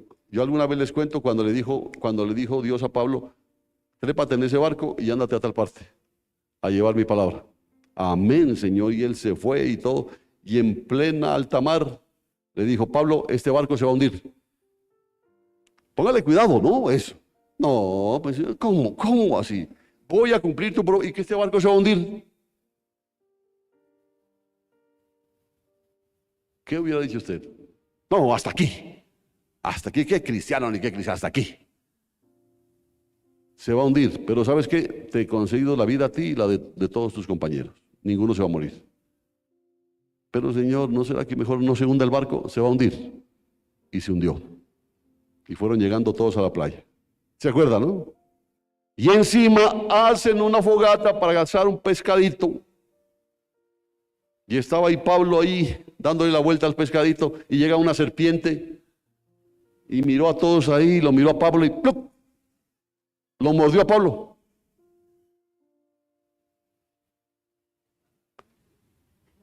Entonces los otros que lo vieron: este sí está, pero salado, ha dicho, ¿no? Y lo mordió. Y era una serpiente mortífera, que la palabra dice que él la sacudió y cayó al fuego. Y bueno, cualquiera diría: qué bendito Dios. Y va a predicar y lo cogen a piedra allá donde llega. ¿Se da cuenta cuánto nos hace falta a nosotros aprender de estos hombres de Dios? Porque nos sacó la lengua un hermano y ya no volvemos. Le hacemos mala cara. Cualquier cosita y yo no vuelvo. Y mire este hombre. Quiero que sepáis, hermanos, que las cosas que me han sucedido, dice, han redundado más bien para el adelanto del Evangelio. De esta manera, mis prisiones por la causa de Cristo han sido conocidas en todo el pretorio y entre todos los demás. La mayoría de los hermanos, tomando ánimo en el Señor por mis prisiones, se atreven mucho más a hablar de la palabra sin temor. Todas las cosas, incluso los encarcelamientos, cooperan para nuestro bien y para la gloria de Dios. Por eso cuando la gente miraba a un Pablo, se sacaban el sombrero, si es que lo tenían, o el turbante entonces. Porque era un hombre que pasaba todas las que tenía que pasar, pero su testimonio era firme, era claro. Nada escapa al control soberano de Dios. Aún las cadenas, esas cadenas que parecen limitar al creyente, se convierten en instrumento de avance para el Evangelio y para la madurez espiritual de quien las lleva. Oiga, las cadenas, ¿no? ¿Por qué? Porque hay ocasiones en las que Dios le da a algunos que conozcan tus debilidades. Pero cuando Dios le permite a alguien conocer tus debilidades, no es para que se vuelva chisme fresco con las debilidades tuyas, ni para que se sienta superior a ti por tus debilidades, que Él no las tiene. Él te da la posibilidad de que a través de eso tú crezcas. Por eso, aún las cadenas que parecen limitar al creyente se convierten en instrumentos de avance para el Evangelio. Porque cuando ves a una persona que está atada por cualquier cosa, por lo que usted quiera, pero después lo ves libre, va a ser un testimonio para el Evangelio de Jesucristo. Ahora, Pablo escribió desde prisión: quiero que sepáis, hermanos, que las cosas que me han sucedido han redundado más bien para el adelanto del Evangelio. Así que Dios usa incluso los barrotes de una celda para abrir nuestras puertas eternas. Dios usa tu problema económico, Dios usa tus enfermedades, Dios usa tus aflicciones, Dios usa los problemas que sea. No los usa para acabarte, sino para que las puertas del cielo se abran para ti. ¿Cuántos dicen amén? Vívalo así. Por eso pregunto finalmente, ¿qué efecto debería tener esto en ti? ¿Qué pasó? No, hermano, ¿por qué no has venido? No, hermano, estoy en las malas. ¿Qué te pasó? No, hermano, hay esto y aquello y mal, hermano. Entonces yo me di cuenta, yo no sé qué hago en la iglesia, hermano. Yo entre más me consagro me va peor, hermano. Y cuando estaba en el mundo, qué bien que me iba, viera. Y ahora. Por eso te digo, ¿qué efecto debería tener eso en ti? Si aún no eres creyente en Jesús, ora para que esto despierte en ti un profundo deseo de confiar en Él. Eso para algunos que dicen que son cristianos, pero no lo son. Que dependen del tiempo. Tener a Dios de tu lado y no en tu contra es algo infinitamente importante. No te metas en problemas poniendo a Dios en contra tuya. No te conviene. Y no porque yo diga, yo de malo soy malo. No, Él es justo. Tener a Dios en tu contra no te conviene. No te conviene. No te conviene. Tener a Dios de tu lado es algo infinitamente importante. Recuerda el versículo del inicio del mensaje. ¿Qué pues diremos frente a estas cosas? Si Dios es por nosotros, ¿quién contra nosotros? Confiar en Cristo es la única manera de tener a Dios a tu favor. Es la única manera. Dios está a favor de los que confían en Jesús. ¿Cuántos confían en Jesús? Bueno, tiene que notarse eso, ¿no es cierto?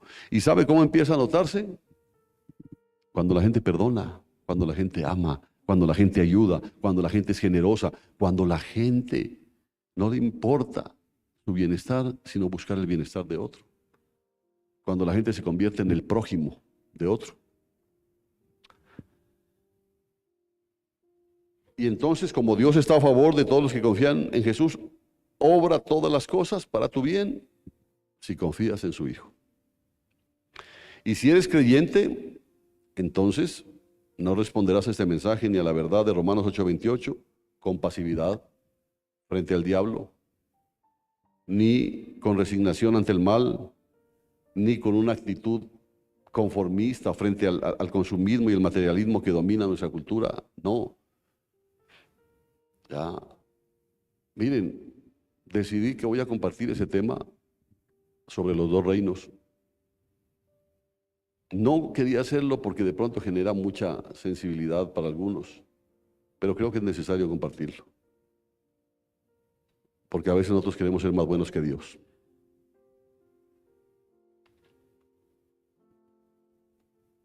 Y como entenderá, no se puede. Entonces quiero compartirlo, voy a organizarlo bien. Compartirlo. ¿Por qué? Porque a veces el creernos más santos que Dios nos hace conformistas frente al consumismo y al materialismo del mundo, que está terrible. Y lo que escucharás en Romanos 8:28 será un grito de guerra espiritual. Esto no es un grito de conformismo. Para los que aman a Dios, Dios hace que todo ayude para bien. ¿Qué significa? Si todas las cosas cooperan para mi bien, entonces no puedo ser derrotado por la causa de Cristo. No voy a quedarme callado. No voy a quedarme callado. No, pero es que no voy a quedarme callado. ¿Por qué? Porque Dios hace que todas las cosas ayuden para bien. ¿Correcto? Pero hablaremos después de compartir ese tema sobre los dos reinos. Y si todo, absolutamente todo, está siendo orquestado por la sabiduría y el amor soberano de Dios para tu bien, entonces cada sufrimiento se convierte en una semilla de gloria, cada prueba en entrenamiento para la victoria y cada oposición se convierte en una base para serle fiel. Es especial ver a personas que han atravesado por enfermedades difíciles, pero verlas sin quejarse, sonriendo y dándole la gloria a Dios. Romanos 8:28 no es una invitación al conformismo, acuérdese de eso. No es una invitación a quedarnos callados, esperando que a la final todo coopere para bien. Es una llamada al combate confiado, una certeza de que la victoria final pertenece al Cordero y en Él también a los que le aman, como ese misionero. No, a mí no, el Señor no me llamó a ser misionero. No, a mí el Señor no me llamó a estar aquí o estar allá. Él me llamó a seguir a Cristo. Y eso es lo que estoy haciendo. Cueste lo que cueste. Y si tengo que oponerme al que haya que oponerse, pues me voy a oponer. ¿Por qué? Porque Dios hace que todas las cosas cooperen para bien para aquellos que le aman y que son llamados conforme a su propósito. Por eso es un grito de guerra. No es de conformismo. Y este es un llamado a asumir riesgos para extender una pasión por la supremacía de Dios y no solamente en esto, en aquello, en todas las cosas. ¿Para qué? Para que el pueblo conozca quién es Dios. Y es un llamado a ir a lugares difíciles a veces, a hacer cosas difíciles a veces, a causa del amor.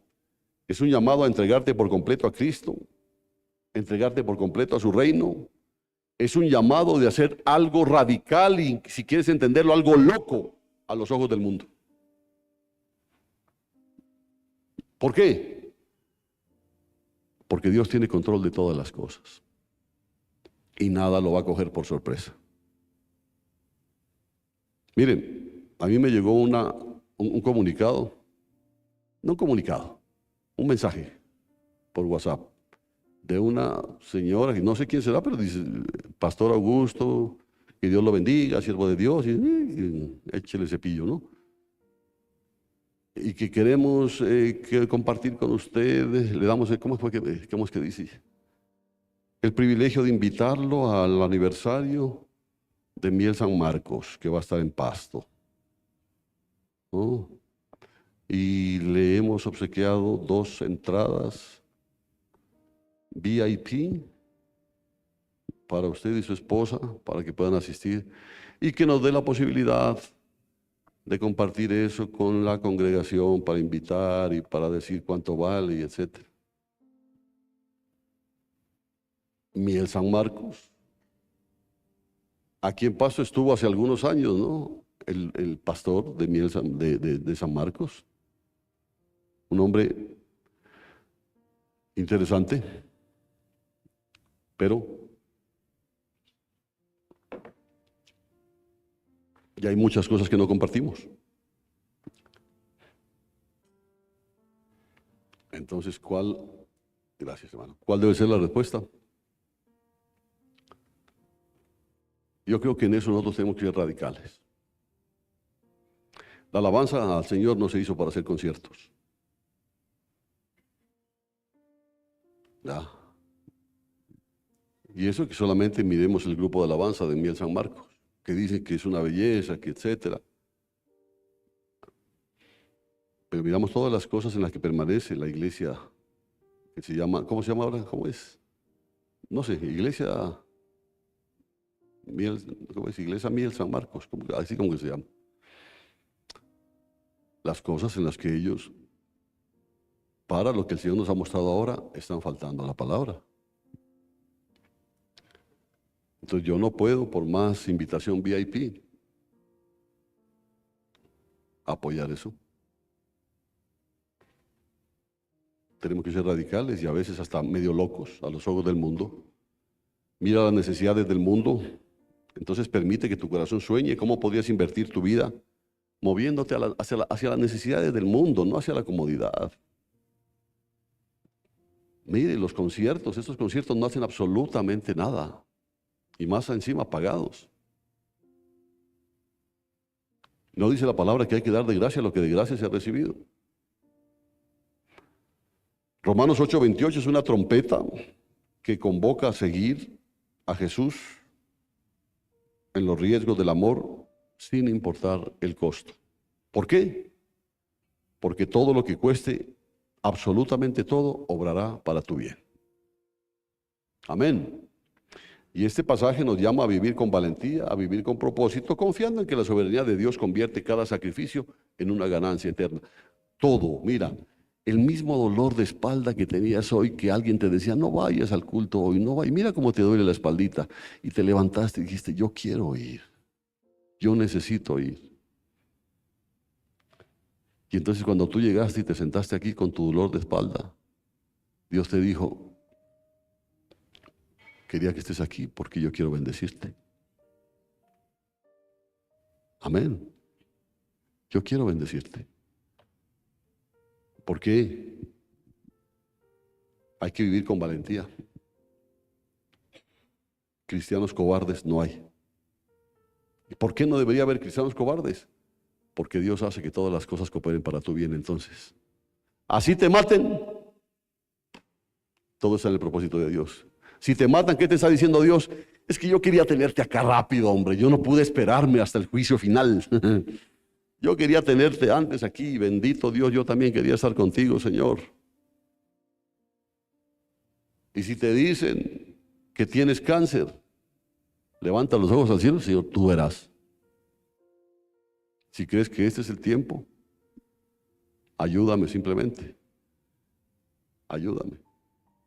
Si estás pasando problemas económicos, Dios dice, ¿te acuerdas que yo te dije que yo no te dejaré ni te desampararé? Sí, Señor, yo lo recuerdo, pero estoy pasando tiempos difíciles, pero sé que todo tiene un propósito, efectivamente, dice. El propósito es después darte plata, no. El propósito es que entiendas que yo soy un Dios de misericordia, un Dios de amor. Porque en el momento en que conozcamos a Él de esa manera, no como el dador, no como el que te va a solucionar los problemas, sino como el Dios de amor, tu vida va a cambiar, absolutamente. Amén. Pónganse de pie.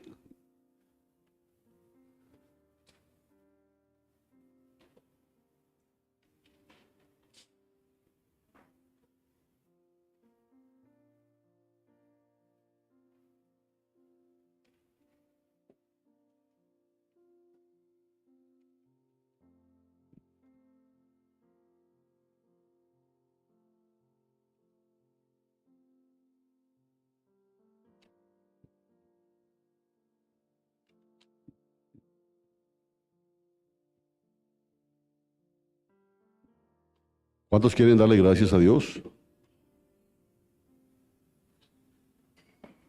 Te invito al altar.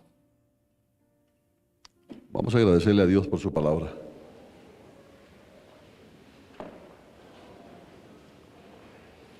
Vamos a decirle que queremos ser valientes.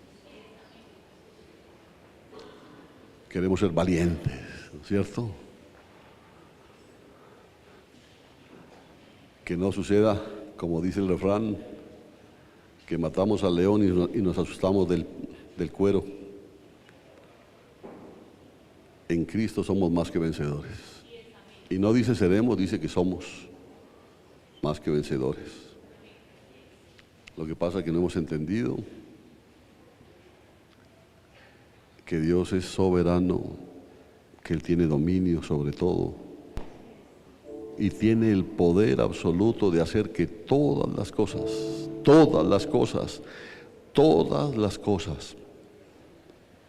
ayuden para tu bien. Pregúntale, ¿todas, Señor? Y Él te dirá, todas las cosas. Así que levanta tus manos al cielo y dale gracias, porque estás en las mejores manos. Job le dijo, así tú me mates, en ti yo espero.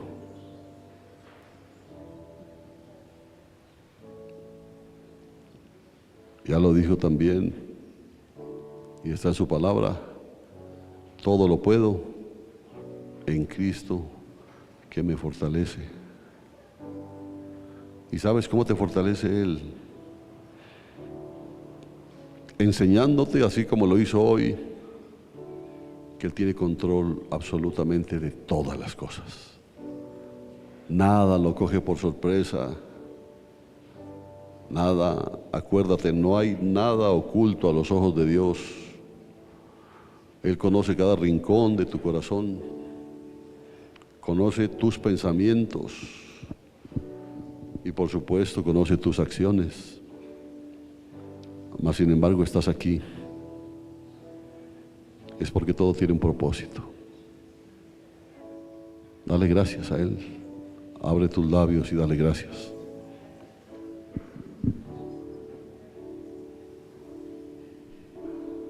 Quiero revivir el tiempo que me queda para prepararme, oh Señor,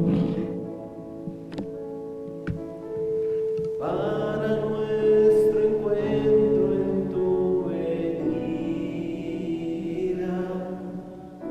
Anhelo verte, Señor.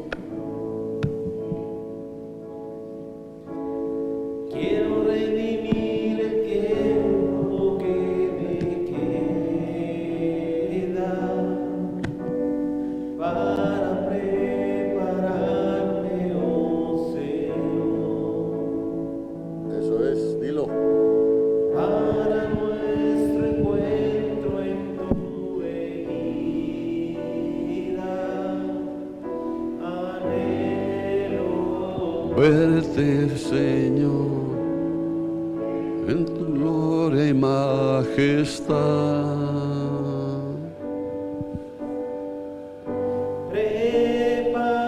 prepárame. Quiero estar listo para verte, Señor,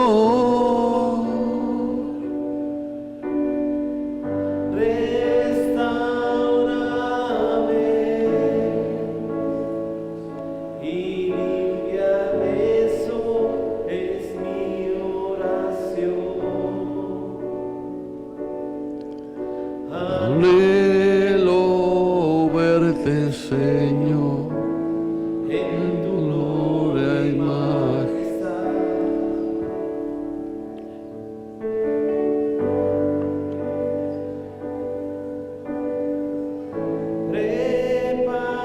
Prepárame, quiero estar listo para verte, Señor, y guíame, aumentame mi fe, es mi oración. anhelo verte, Señor, en tu gloria y majestad. Hermanos, el llamado de Dios hoy es a levantar un pueblo valiente. No vamos a caminar en incertidumbre, no podemos caminar en duda, sabiendo que Dios tiene control, dominio y poder absolutamente sobre todas las cosas. Que Él conoce el fin desde el comienzo y que si lo amamos y hemos sido llamados conforme a su propósito, Él ya ha dispuesto que todas las cosas, buenas y malas, cooperen para tu bien. Y cuando cooperan para nuestro bien, manifiestan la gloria de Dios, mostrando que Él tiene control absolutamente de todo. Levanta tus manos, dale gracias a Él. Bendito y alabado Padre Celestial, gracias por este tiempo de bendición, gracias por este tiempo de edificación. Que esta palabra quede grabada no solo en la mente, sino en el corazón de cada uno de tus hijos, que ellos sean inquietados, Señor, a estudiar más tu palabra. Pon en ellos ese deseo de profundizar más en tus cosas, que sea tu Santo Espíritu guiándolos a toda verdad, que sean fortalecidos en ti. Padre amado, entendemos que somos un pueblo diferente, somos un pueblo escogido, somos una nación santa, somos un real sacerdocio, llamados no solo para ser montón, no solo para ser una cantidad, llamados para anunciar las virtudes de aquel que en su misericordia nos sacó de las tinieblas y nos llevó a su luz admirable. Permítenos, por favor, ayúdanos, por favor, a tener cabida en el final que se aproxima, Señor. Para ti sea toda gloria, honra y alabanza por los siglos de los siglos. Amén y amén. Gloria a Dios, Dios los bendiga. Den un abrazo fuerte a su hermano, bendígalo y despídase en el nombre de Jesús.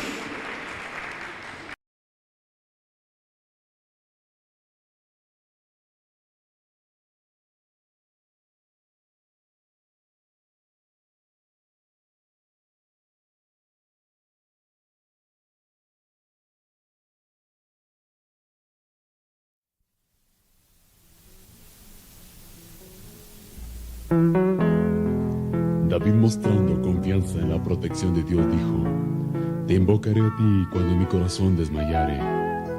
Oh, condúceme a la roca que es más alta que yo, porque tú has sido refugio para mí, torre fuerte frente al enemigo, que more yo en tu tienda para siempre y me abrigue en el refugio de tus alas. Jesucristo prometió nunca dejarme.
Digno de los